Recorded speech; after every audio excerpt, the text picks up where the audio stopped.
I'm Steve Grossman, CEO of ICIC, and it's my privilege to welcome you here to this event. The objective of today's webinar is to share the newly released ICIC AI Research Report entitled AI in Business: How Small Business Owners Are Learning, Using and Navigating Challenges with AI Tools, Findings, Recommendations, and Actions Attendees Can Take. As many of you know, ICIC's mission is breaking barriers, building businesses, and strengthening communities. We were, as many of you know, founded in 1994 by Harvard Business School professor Michael Porter, and we're the leading authority on U.S. inner-city economies and small business growth. We're dedicated here at ICIC to helping under-resourced communities and small businesses thrive through data-driven research and practical programs. Our independent research provides actionable insights for policymakers, funders, and business leaders to drive inclusive economic prosperity. As you probably also know, our programs serve more than 3,000 businesses annually, small businesses all over the country and across Canada, with a growing network of more than 9,000 alumni. ICIC and Intuit, one of this country's most distinguished technology companies, have a long-standing partnership. At a 2023 conference, our last in-person annual conference in Miami, ICIC and Intuit identified the need for research on AI adoption among small businesses. This meeting and this discussion led to a national AI study, which is the subject of today's webinar. It is my privilege now to introduce to you Liza Levitt, Vice President and Deputy General Counsel of Intuit. She's going to share Intuit's perspective on this transformative work and on our partnership. Liza is responsible for the legal and compliance strategy for Intuit's platforms and emerging technology, supporting Intuit's mission of powering prosperity around the world. She also leads Intuit's responsible AI governance program in close partnership with Intuit's Chief Data Officer. Liza's remarks will be followed by the AI report presentation by Dr. Howard Wial, ICIC's Research Director, and Miles Chandler, our Senior Research Associate. Just a few words about Howard and Miles before I turn the microphone over to Liza. Howard is Senior Vice President and Director of Research at ICIC. He has extensive experience as an economist and economic policy advisor. He oversees a research agenda to promote the revitalization of economically underserved communities. He's got a PhD in economics from MIT, a JD from the Yale Law School, and he's been a trusted colleague at ICIC for many years. He and Miles, along with Dobbin Bookman, whom you'll meet sometime a little bit later in this presentation, are the authors of the report. Miles Chandler is our Senior Research Associate. Miles draws on a variety of social, scientific, and geospatial methods to characterize and examine underserved communities across the United States. A fun fact about Miles, in addition to his leadership role at ICIC, he's a distinguished musician in the Boston area. So Liza, with that as an introduction, the microphone is yours. We're honored to have you. We're honored by this partnership with Intuit, which we look forward to working together on for many months and years to come. Please welcome Liza Levitt. All right. Good morning and good afternoon, everyone. Thank you, Steve, for that warm welcome and for having me. And I also want to thank everyone for joining us today to discuss the impact of AI on small businesses in America. And so, as Steve mentioned, I'm Liza Levitt, Vice President and Deputy General Counsel here at Intuit. And at Intuit, our mission is to power prosperity around the world. And we deliver on that mission by working to solve the most important financial challenges for our over 100 million customers. And we serve consumers through products like TurboTax and Credit Karma, and small business and mid-market businesses, and self-employed individuals through our products, QuickBooks and MailChimp. And we all know that small businesses are the backbone of America and drivers of economic growth for their communities. Yet, more than half of small businesses do not survive beyond their 5th year. And so that's why we're committed to helping small businesses beat those odds. And our longstanding partnership with ICIC reflects that shared belief. Intuit has long sponsored ICIC's Building for Growth program, which provides extensive small business training, support, and education for hundreds of small and mid-sized businesses in the construction industry. And we're thrilled to continue this journey together of supporting small businesses and really helping them grow. And one way that we're doing that is providing putting the AI tools in the hands of small businesses. So AI can really help remove drudgery and save small businesses enormous amounts of time, allowing them to get back to doing what they truly love. And AI can help deliver personalized insights based on data to help provide really relevant recommendations and help businesses make informed financial decisions. And small businesses agree. So using AI is key for business success in today's economic climate. However, they often face barriers to adoption. And the research from ICIC's report shows that about 72% of small business owners indicate that a lack of knowledge of new digital tools is keeping them from using AI. And to help small businesses overcome this barrier, we're thrilled to be launching the Intuit More with AI Tour in partnership with ICIC. And this nationwide roadshow will offer free hands-on workshops to small businesses across the country to help them learn how to leverage and implement AI tools, including from other companies. And the workshops are based on the research that ICIC has led over the past year, identifying what gaps exist in small business and AI education. And our goal is that the tour will help more small businesses adopt AI with confidence and really give them the tools that they need to succeed. And so with that, it is my pleasure to hand it over to Howard to dive more deeply into the report findings. And so thank you everyone again for attending today and to ICIC for having me. Thanks, Liza. Hello. It's great to see all of you here today, including those who are small business owners. 3 years ago, small businesses were still recovering from the pandemic. They were worried about lingering inflation and supply chain disruptions and hiring workers in a tight job market. Many were just worried about staying in business. They weren't thinking about AI. But then, toward the end of 2022, generative AI burst onto the scene with the release of ChatGPT. Remember that? And small business owners began to grapple with the challenges and the opportunities of AI. They started to wonder what AI could do for their business. Could AI help them compete with bigger companies? Could AI relieve them and their employees of drudge work? Could AI give them the time to focus on what matters most for their business? But some were also concerned about what AI might do to their business. Could AI steal their intellectual property? Could AI give larger businesses an even bigger competitive edge? Could AI force them to learn yet another complicated technology just to keep up with the competition? If you're a small business owner, or someone who works with small business owners, or anyone who cares about the future of small businesses, you're probably wondering about these things too. We wrote this report for you. We wanted to find out what small business owners really think about the promise and the challenges of AI. By the time we started planning this report last summer, there had already been many surveys of small businesses' AI use, but they mostly asked business owners whether they were using AI, maybe with a few questions about how they were using it. We wanted to go further, so we convened on Zoom to figure out how we could learn 3 things. First, how are small business owners using AI?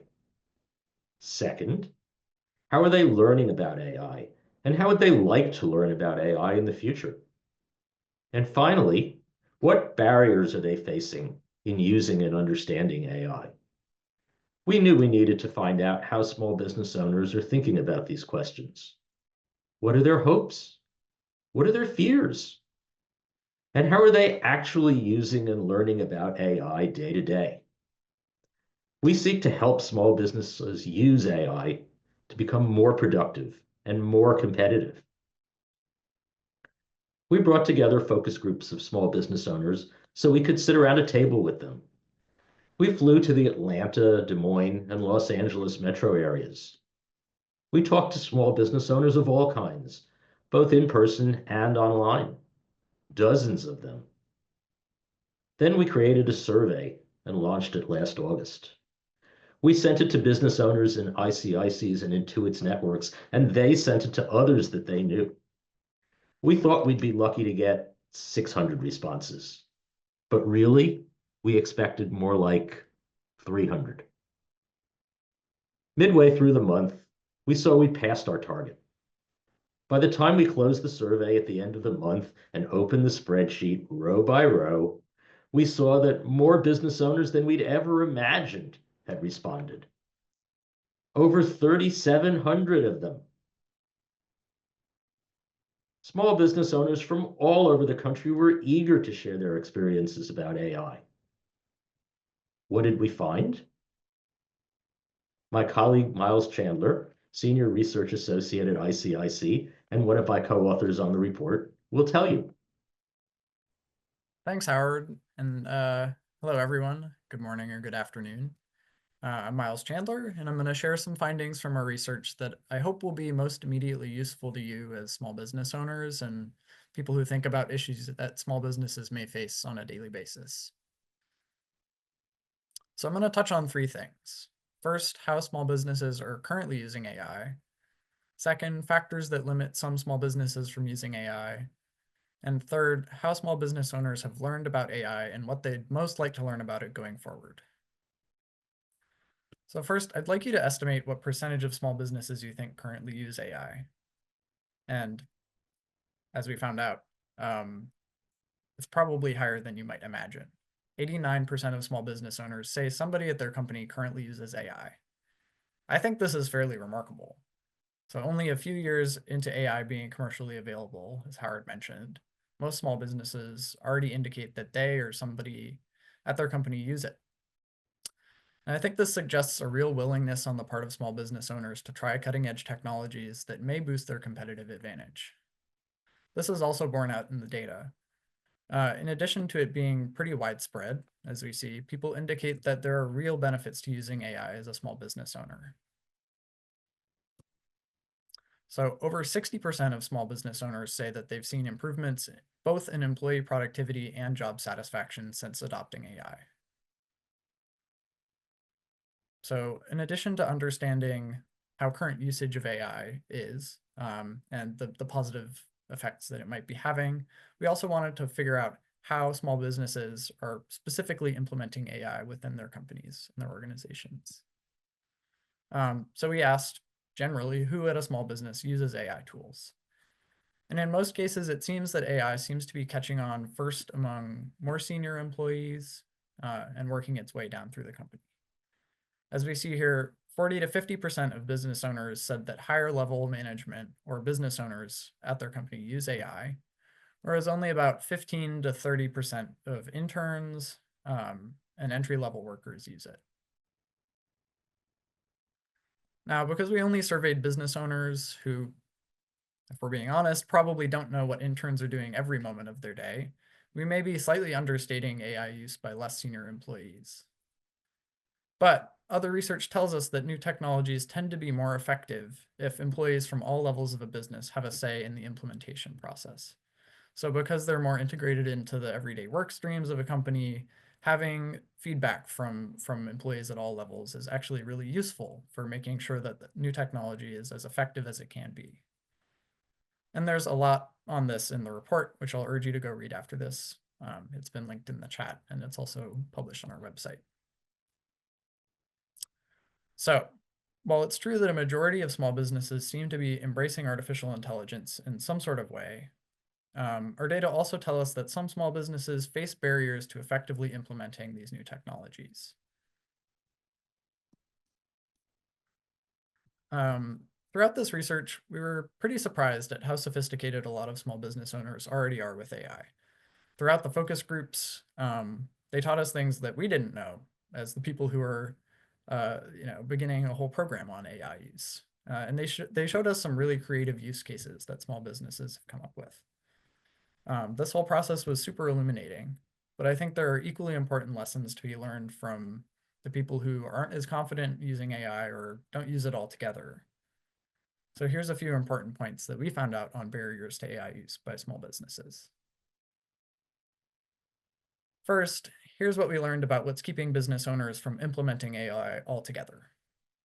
And there's obviously a lot of categories here, but I think we can boil this down to three main themes. So the first is just generally lack of knowledge. Over 70% of those business owners who have not implemented AI said they don't know enough about new digital tools.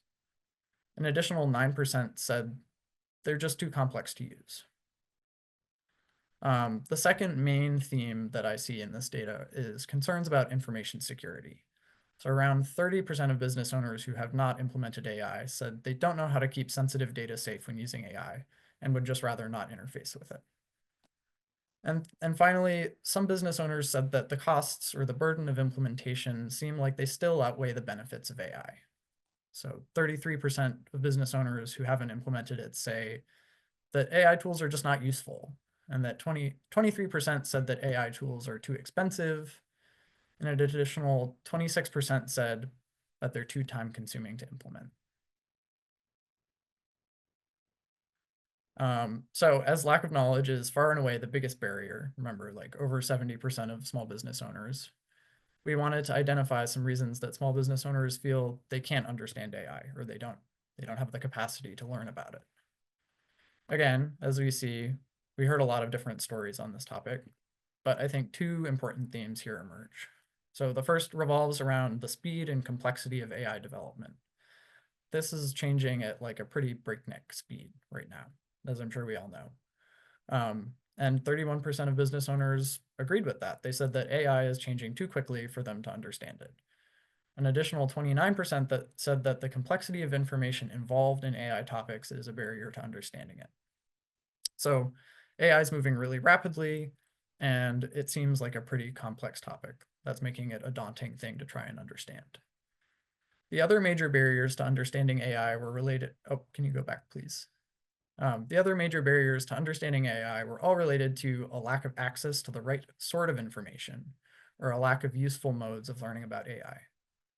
So 27% of business owners said a lack of easily accessible educational resources were an issue.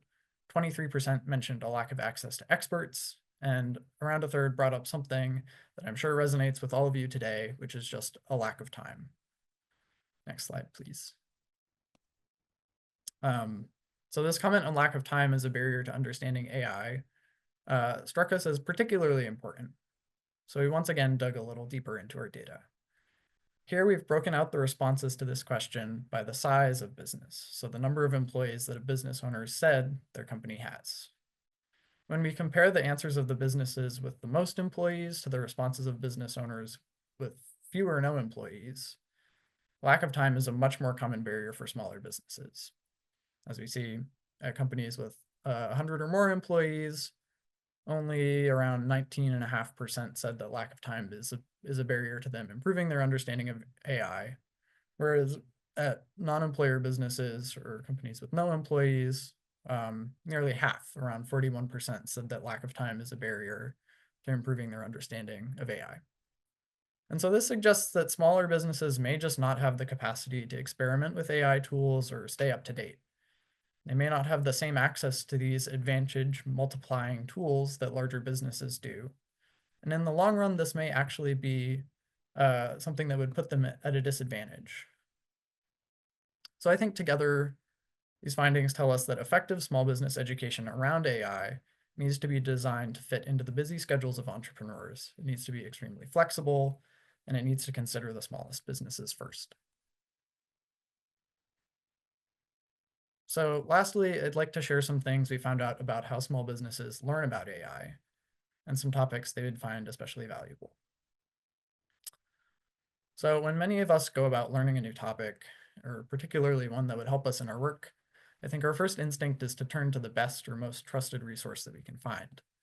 And in most cases, we might read books written by authorities on the subject, or talk to friends or colleagues who we trust on a topic. or even attend conferences or other professional events to expand our knowledge. But all of these methods require advanced planning, and published materials tend to conduct information a little slower relative to online resources. So because of these things, AI might be a slightly different scenario than most cases for learning about a new topic. Accordingly, we asked small business owners how they had learned about AI, and that they indicate that among the great diversity of possible resources here, they tend to rely more often on on-demand, rapid, timely digital resources like podcasts and videos, online forums, social media, or online trainings. I think the diversity of these resources shows that other than a preference for the most up-to-date information, there's really no consensus about what the most optimal or reliable source of information on AI currently is. And once again, there's an evident need for a trusted source of timely, approachable educational material for small businesses. This is also supported by our findings on the AI topics that small business owners would most like to learn about. And the top 3 topics we identified are: 1, how AI can make their businesses grow and become more profitable; 2, data privacy and security; and 3, how to get the best results out of an AI. So like, what are the best keywords? How do you write prompts that best respond to a technology and are going to give you the best results? And together, these things indicate that small business owners, as Howard was saying, they want to become responsible, confident AI users to further their business goals and be able to compete in this rapidly evolving marketplace. So I think figuring out how to extend these opportunities to the widest group of business owners is an ongoing challenge, and something that we as people who run and care about small businesses should commit ourselves to. I'll just leave you with that. I'm sure you have lots of questions to this end. So with that, I'll turn it over to Dobbin Bookman, ICIC's Director of AI Initiatives, for the Q&A session. Thanks, Miles. Great summary and fascinating findings. It's been great working with you and Howard to engage in those focus groups and the business owners out there, feet on the street, to uncover some of this. And so I'm excited to keep this conversation going and more to get you all in the audience involved in the conversation as well. So let me do some quick things here. I'm going to introduce myself and then give you a flow of what we've got for the remaining time that we have together. So I, as Miles just mentioned, am Director of AI Initiatives for ICIC, among other things. Another thing that I am proud, and probably one of the things I'm most proud to be, is a small business owner operator myself. I am in a family business. I'm in a small business. And so I am out there every day, as all of you all are, fighting the good fight when I'm not wearing, and when I am wearing this hat that I'm wearing today as the AI Initiatives Director here. So what we'll do is I'll spend just a few moments and try to keep us on track with our time to introduce Randy Larsen and Barry Love, who are our panelists and who are also out there fighting the good fight with feet on the street every day, and will be able to give us some insights from the real world that will hopefully align and resonate with each of you. We'll do that. And then what we're going to do is I'll be rejoined, as the 3 of us will be rejoined by Miles and Howard, and we'll do an open Q&A. And so we'll spend the remaining time we have with you all submitting questions to us and allowing us to engage in some dialogue. So be sort of curating your questions and thoughts. I'm sure, as Miles said, you have many. So with that, let me launch into, first, let me introduce, just very briefly, I'm going to introduce Randy and Barry, and then I'm going to have them say a little bit about themselves to kind of complete that. And then we're going to launch right into some questions around AI and how we're implementing this. And so let me start with you, Randy. And what I'll say about Randy is that Randy is co-founder of a global mission-driven company called DMK Cosmetics, and they are in the skincare business. And so I'll let Randy tell you a little bit more about DMK. And Randy, tell us what you do every day. I know your title is co-founder and COO. What do you do every day with regard to that? And then we'll move to Barry. You're muted, Randy. Let me get you unmuted, and then we'll have you start there. There you Good go. morning. Good Much morning you and go. good afternoon, everybody. Sorry about that. As Dobbin had said, I'm the COO and General Manager of Danae Montague King Company, DMK. We are an international company with distribution in over 25 countries, but I've been in business with my business partner, Danae, for over 28 years. So it's taken a long time to grow and get to where we are today.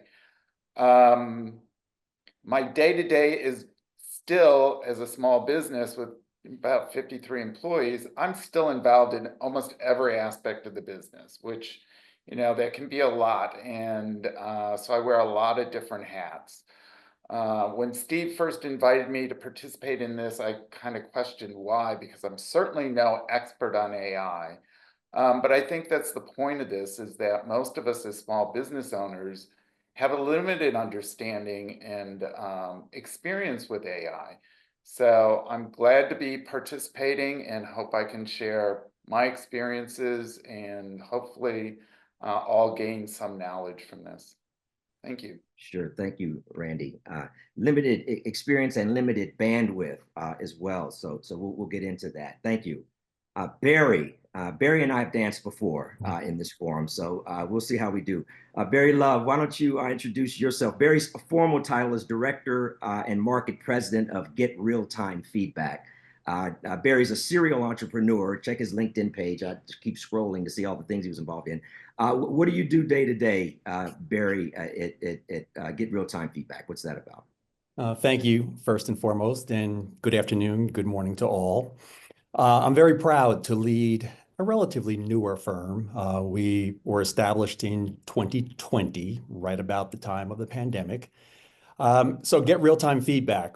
We are a patented proprietary AI-powered platform that effectively helps businesses better connect with their clients, their customers, and to obtain some real-time actionable information, right? So it's no longer the case of sending out a survey or waiting for somebody to post an online review, but empowering businesses to really ask the right questions, listen to what customers and clients really want and need, and being able to respond in real time.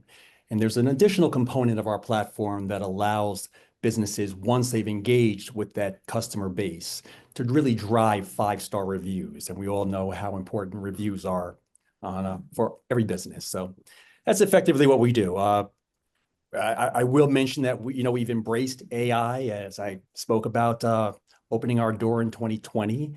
In 2020, we were not an AI-powered firm. I think it was mentioned earlier that ChatGPT was unleashed in the public domain in November of 2022.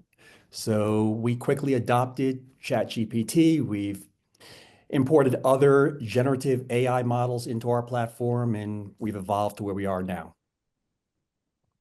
So it sounds like as far as many small business owners are concerned, you might be considered kind of a power user of AI in terms of your depth of experience, how you've applied it to your business, and how it's embedded in the driver of your business, it sounds like.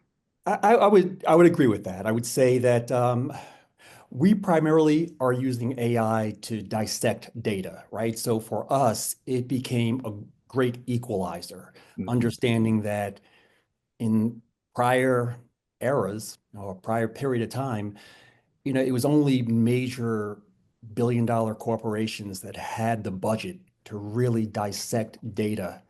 We're doing that now on the fly for every one of our clients. And it's, again, something that we are newly enabled to do that we just weren't able to do when we opened our door. So yes, we're using that data to level the playing field, is what I would say. Yeah. Great. So let's zoom all the way out. Barry, you're way down into the weeds. Let's zoom way out and assume you're just kind of a person walking around down Main Street. You both know you're out there like I am and like our audience, Main Street, fighting the good fight every day. I'm sure you see it. AI or the phrase powered by AI is embedded everywhere. I mean, it's on billboards, the back of buses. I mean, everything you see has the term or tag AI. That's for many people, I think both an exciting idea and thought, and both a frightening or scary one. So my question to you, and I want to jump back to Randy, and then we'll come back to you on this as well, Barry. What are you most excited about with regard to AI innovation in this moment, and particularly in and around business? And what are you most concerned about, or at least interested in understanding or unpacking a bit more? So let me start with you, Randy, with that, and then we'll hear from Barry.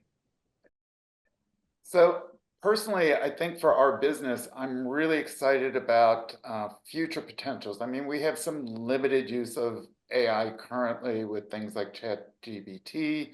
I think I've mentioned to some of you that I use Fireflies for meeting analytic tool that records meetings and gives actionable items for individuals to participate in. These are simple tools that I've been able to, or that our staff has started to implement. Some of them use additional tools as well. I'm looking at right now, and I still haven't come up with a solution, but looking at AI as a tool for actual customer service. I think that's going to be a huge game changer for our company, because we're international and we've got to deal with time zones around the world. So on a real-time basis, we can't provide that being a small company.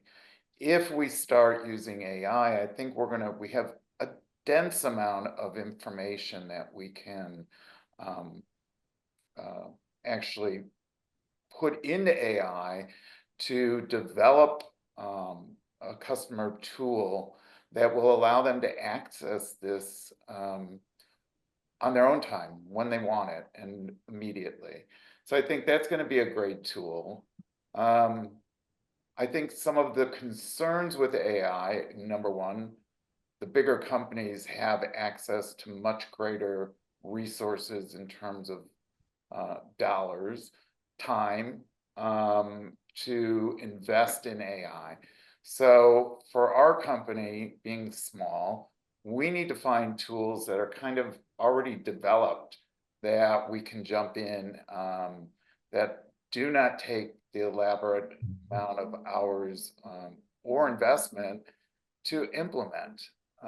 So, just overall, it's a matter of time, resources to implement AI. And the other thing that I'm a little bit concerned about is information. So being a closed source AI program that only utilizes information we feed it, I think that's easier to control.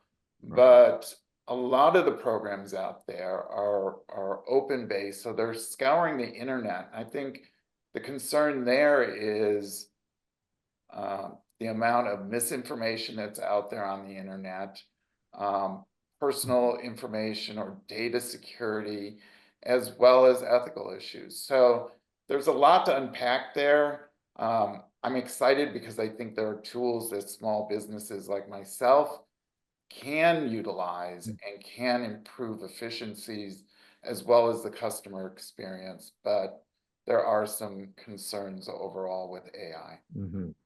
Great, thank you for that. That's a full response. You mentioned a lot we'll come back to. I want to get Barry in on this conversation as well. Barry, what has your experience been, and what are you excited and concerned about? Well, we like to believe that AI, as it continues to evolve, is simply becoming a tool that's democratizing real-time decision making, right? So utilizing a genius for $20 a month, be it the cost of ChatGPT, I mean, it's it's unheard of, right? For the minimal price, I now have an assistant on hand that writes better than I ever could. So, again, for us, I mentioned it earlier, we talk about leveling the playing field, having this technology tool at our disposal. And again, I say tool. I think the real key, which I could touch on further, is the fact that there are countless tools in the market space. Right now, I think the last time I looked, or be it last week, there are in excess of 30,000 generative AI tools in the market space. I mean, it's insane when you think about, again, 2022, the introduction of ChatGPT. Now we're at 30,000 plus. We're quickly evolving, and there are tools that are going to be here today that won't be around tomorrow, and there's going to be new tools showing up tomorrow that we never thought existed.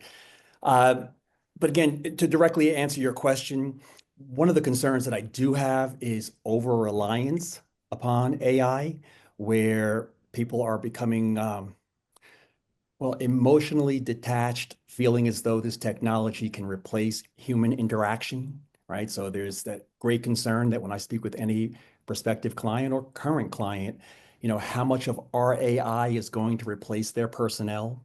We always say that it's never going to replace a person. It's going to aid a person in doing their job better. There are the concerns, as mentioned earlier, about AI taking data and false data from the internet, importing that into an answer that may be provided to a client. There are safeguards that can be put in place to manage such. So again, it's a matter of how best to use the tools that are available, how to make sure they're delivering the results that you're seeking to drive. And, that's really, I would say, if there's a singular struggle, it's about keeping up with the advent and the introduction of new products every day that are just doing amazing, amazing work. Yeah, thank you for that. I mean, and Frank, that's really something that I think Miles touched on in his findings in the report. One of the biggest things that we have heard, one of the most consistent things that we are hearing is just that. I mean, it's just so overwhelming. And so hopefully we can come back to that with some best practices on how to navigate some of that, how to make some of the decisions on what you try. And frankly, that's what this partnership between Intuit and ICIC is all about. I mean, it's making, distilling this information and making it modularized and at least a way that folks can sort of bite it, and from a trusted source, which is another part. And I'd like to think that we're in that bucket of trusted sources. So I'm looking at the time, and I want to be mindful of the more than 100 people we have listening to us, and I want to get them in on this conversation. And I have many more questions, but I'd much rather at this moment here, with 20 minutes to go, let us to begin to introduce the questions and see if there are questions from the audience. We've used some terms that I know some people may or may not have know. Randy talked about open and closed systems. We'll talk about some of that in our roadshow coming up. So the first one I'm looking at is, actually both from Tim. If I'm going to choose an AI company, I like to use one that has the highest ethical standards. Which ones do you recommend? Is sort of his first question. So I don't know if any of you are in a position to confidently recommend or suggest a technology, but that's his first question. He has another one as well. I would ask, what is the purpose of the AI that he's seeking to import into his business, right? Are we speaking about AI to assist in writing, AI to assist in graphic? It's really going to depend upon what he's seeking to use the AI for. So I'm not sure I can really answer the question. Yeah. And it is a tough one. I mean, it's like to the point that you just made about how vast the field is. It's a tough one. Randy, any thoughts there? I have something I would say that kind of is one way to think about it or begin to move towards it. But do you have any thoughts on this, Randy? Well, personally, I think, the open AI platforms are the ones that I think are most concerning in terms of ethical issues. So, how you use it, I think, is really important in terms of making sure that the information you're collecting is not proprietary in some way, verifying information rather than just accepting the output of the AI in an open source. But I think when you get into some of the closed platforms, like I mentioned, like Fireflies, this is something that there's very little ethical issue. You're feeding it information, it's summarizing for you. I think that Barry is working on things that is data mining your own data and then really, what is the ethical issue? It's just assisting in something that would take us weeks to do and turning it into a process that's a couple minutes long. So again, I think, you know, Barry's point of what you're going to use it for, I think is really, really important. And then, you know, I think that that ethical issue only comes up when you're trying to do a vast amount of open sourced information. I think more so than the I keep going back to this closed source, because, you know, there's plenty of AI that'll work with the data that you're providing. So Thanks for that. Dobbin, Go ahead. I'm sorry, if I could just quickly jump back in, and I'll be brief on this point. I spoke about it earlier. You know, I'm not on OpenAI's payroll, but I've got to tell you, at $20 a month, you know, I think everybody should have an OpenAI account. And where you expand beyond that, I mean, it's your choice. But there's the writing model that's in there. There is a graphic model that's in there. And they've continued to lead just by deep investments, right? So I guess that's the answer I would offer to the question that was posed. You know, start with ChatGPT. It's going to give you a great foundation of where you want to go from beyond such. There's Gemini, Copilot. There's a lot of other products that are out there, and you'll find what works best for you. Yeah, yeah. And just to clarify for some who may be listening, you know, Randy's using the term open again and closed platform, and then Barry just said open AI. That's the name of actually a company that sort of the founder of ChatGPT. So we're using, again, a number of terms that are kind of flowing back and forth. I think that's a great platform to start with as well. The other is something I'll say again at the end, which is a best practice, and I think is something that's an easy, low-hanging fruit, is to look at the suite of apps and software packages that you already have and are in-house. For example, if you are using, you know, Intuit's QuickBooks, you know, for any part of your business or for your personal, there are AI tools embedded there, and you may not even be using them. I mean, you're using Google, you're using other Microsoft products. You look at the tools that are embedded there as a first start. So I would say that. But here's a question about the personhood of AI. And I know people are thinking about this. Barry alluded to this a little bit, you know, about the fear of people kind of losing either themselves or their capacity to reason or just being dependent. The personhood, what are your thoughts about, you know, the ethics around managing that aspect of AI ourselves and just the personhood aspects of that? That's something you think about? To a degree, but again, you know, I'm so repetitious on the point, which is speaking about AI as a tool, and tools have to be managed. Taking, you know, this technology and using it to its maximum capacity, it's just going to enhance your life. You know, on any given day, I think about how much more effective I am in simply being reliant upon these everyday tools that are made available to all of us, right? So, and that's the key.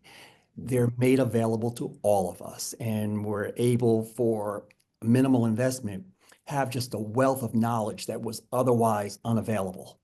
So as far as the personhood concern and whether AI is going to replace anyone on their job, I mean, clearly there is going to be a place in time where that concern is as real as, you know, as can be. But I just think we have to stay on the cusp of ensuring that we're aware of what this technology is capable of and utilizing it to its fullest. Yeah. I think the tool part is the key. Howard, Miles, again, Florida, I don't know if you all have anything. I just want to make sure we're not just taking all the airtime here. I see that there's a person, Eric, who's got the hand up. I don't think we can take comments verbally. If you can access a way to send a text or chat or Q&A, we are happy to field the question. I just want to say that to the gentleman, Eric, who's got the hand up there. One slogan, just to Barry's point, I'm calling it a slogan, is something I've adopted that I have heard and one of my colleagues say as well, is to keep in mind this notion. Perhaps AI starts human finish, right? So you're always going to have, machine start, human finish or intervention. I read that one of Randy's, points in adopting AI, I don't know where I read it, or maybe I heard him speak it, that he has a rule that, there's no wholesale adoption of anything that comes out of AI. They use it quite heavily, but the rule is that you need to review it and put a human touch to it. And so that is a best practice. And so there will always be, I won't say always a long time in this day and age, but there will, at least in the short term, be a real need for continued human intervention and management, not just intervention, but management and training of these technologies. And those are key aspects. So let me see if there are other questions. I have other questions if there aren't. I don't see any right here in my immediate queue. So let me go to one of my other questions here, and we'll keep our eye on the queue. We've got about another 10 minutes or so in this Q&A, and then we'll close out just ahead of the hour, just at the hour. Let me go back to Randy here, and I'll give a quick joke. It was funny. He mentioned Fireflies. I don't know if you all know that app. I've not used it and have not paid or endorsing it, but it was funny. We in our preparation for this session, this panel got together to meet last week. And I had not met Randy. I'd met Barry before. And we were all there. And then all of a sudden, Randy's not there, but Randy's AI assistant shows up and takes notes in his stead. And, and I'm wondering, because he runs a skincare business, I'm thinking, wait a minute, aesthetics is not the first kind of thing that comes to mind when I think about the use of AI. And this is kind of post our call, and I'm wondering how Randy is using AI in a sort of skincare business. And it dawns on me, one of the ways is he sends Fireflies to meetings on his behalf. And it did a great job because it summarized it. But Randy, how else, what else specifically? I mean, you've talked about some of the things you're looking to do going forward, but what have you done to really, increase the efficiency? Are there things that you've had to address, challenges that you've had to overcome? Give us a little vignette that might be helpful. Again, I think some of the tools that I want to implement are bigger than just going on. ChatGPT was the one that everybody started with. I mean, I think all the senior level management jumped on ChatGPT almost immediately. It helped with, everything from writing presentations and job postings. That's my favorite one. I hate writing job postings, so I use ChatGPT to do that. Again, when we first started using ChatGPT or any of the other ones, some use Claude, some use Grammarly. I mean, they all have their own tools that they like to use. My only rule on that was when you get any kind of output from any of these sources, again, and you mentioned it, is that they had to absolutely review it, put it in their own words. None of the ChatGPT comes out. I mean, it sounds great, but it's not, it doesn't have that personal touch that you need to have on it. And to verify any information that you're gathering from, for any kind of data resources and stuff, you need to verify that information. Just don't take it for granted that it's correct.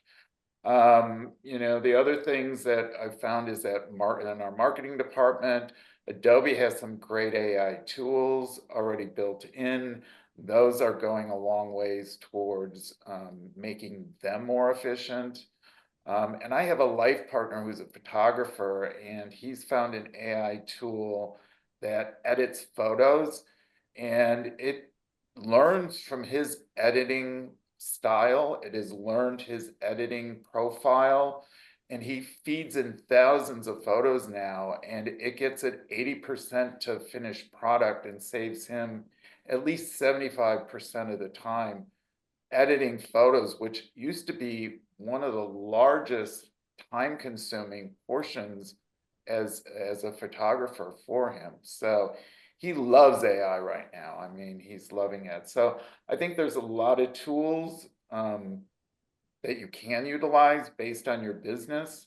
And again, we're looking at other ones, and I think it's a way, and truthfully, it will save some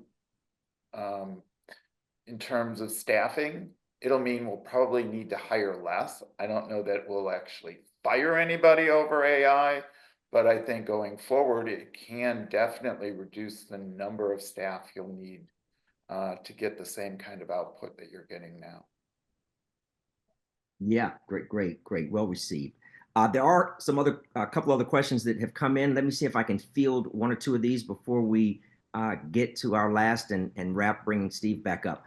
Here's a question. How do you manage your time using AI in business, wearing so many hats? Again, we alluded to this at the beginning, bandwidth constraints. How have you tried to use AI to help, or this particular person has tried to use AI to help with strategy, but are really struggling to kind of figure out how to manage time constraints. And it's related to questions I was going to ask you about how you all keep current. Are you responsible for keeping people on your team current? Have you taken an active role in that? What do you say about that? Barry? You know, again, I would say in utilizing any selected AI tool, you just want to utilize it responsibly. Figure out what its capability and capacity may be. There was a question, and while I'm going to answer your question, Dobbin, at the same time, I did notice a question, and I would be remiss if I didn't speak to such. There was a question posed pertaining to other tools in the market space, as well as whether there's any particular place to go to learn about tools and AI. I'm going to be the first to acknowledge that I've become a student of a gentleman in the space. His name is Cliff Worley. I'm going to put his name out there because I'm going to recommend everybody go find Cliff. Cliff is a managing director at a company called K-Port Capital. And the reason why I'm speaking about Cliff and bringing him into this discussion is because he is truly a professional in the space.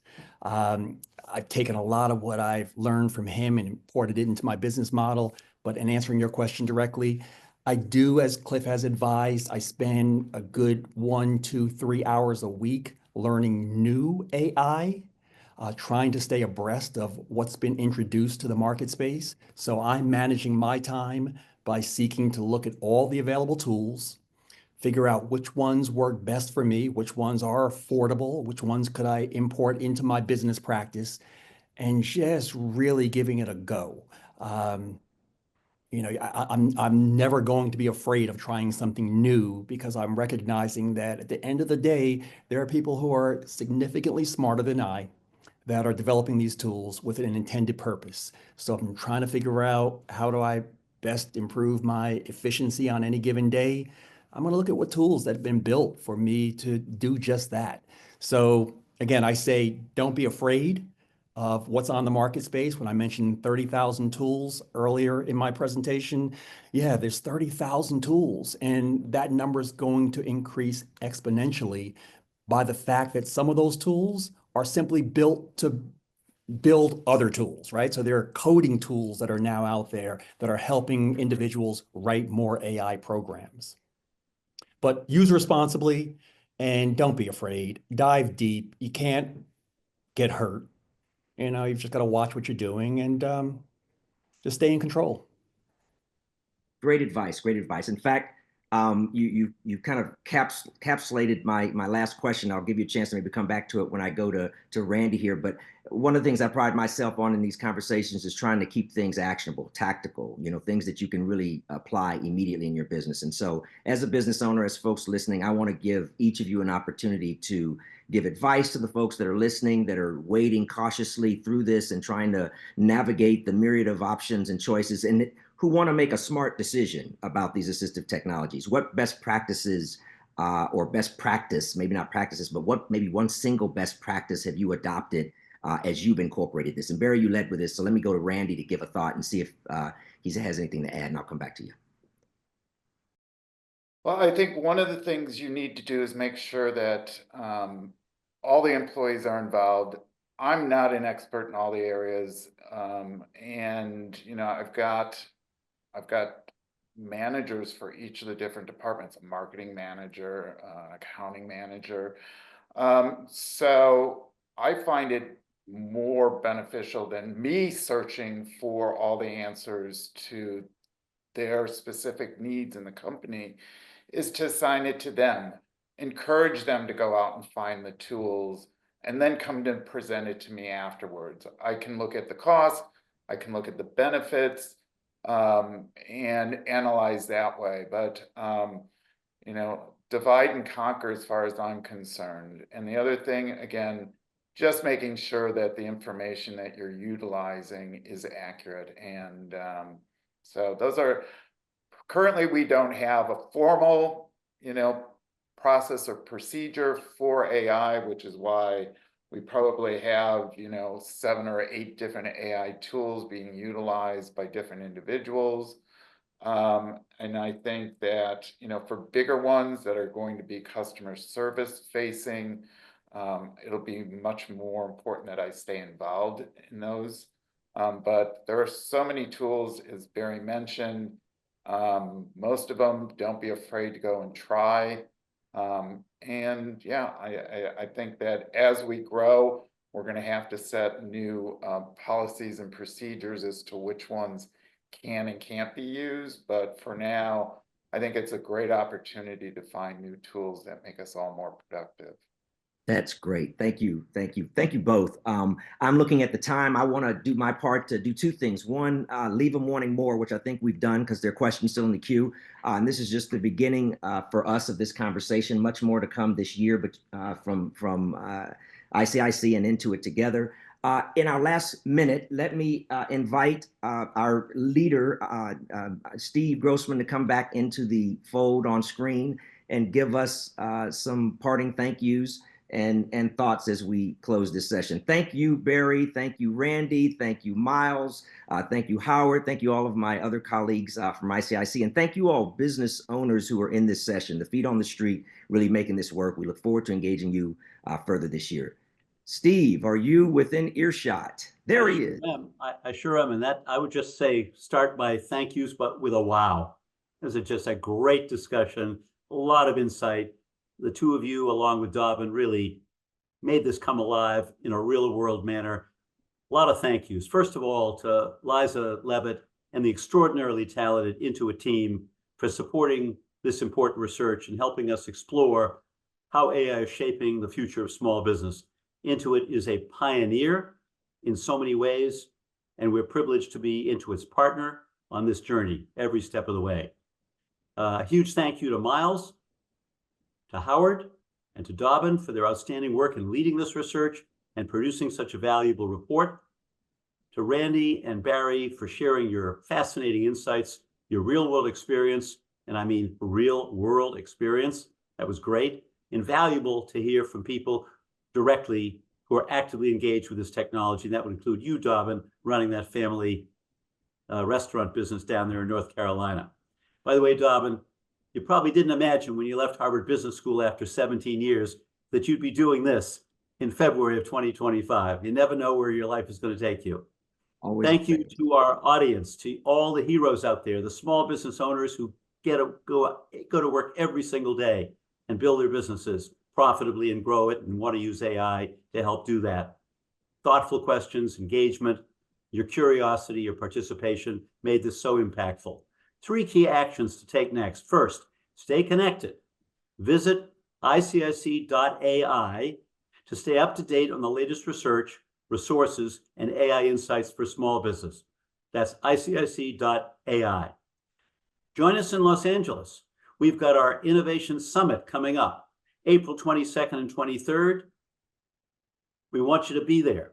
So scan the QR code on your screen, link in the chat to register and connect with industry leaders, policymakers. There'll be more than 500 people there, be countless thousands of people live streaming. It's going to be an extraordinary innovation summit, and you'll learn a lot about the tour that Intuit is leading, because it'll be one of the important stops on that tour. Read the report. If you haven't already, download it, read the report, gain a deeper insight of the findings and recommendations. And a closing note, AI is evolving rapidly, and small businesses have a critical opportunity to leverage it responsibly for growth and efficiency. We're here at ICIC to provide research, resources, and community around you to support that journey. And you have 2 members of that community who did it eloquently today, Randy and Barry. And finally, thank you for joining us. We look forward to staying connected, continuing the conversation. Be there in Los Angeles on the 22nd of April. Read the report, stay connected. thanks for being with us this afternoon. We're very grateful.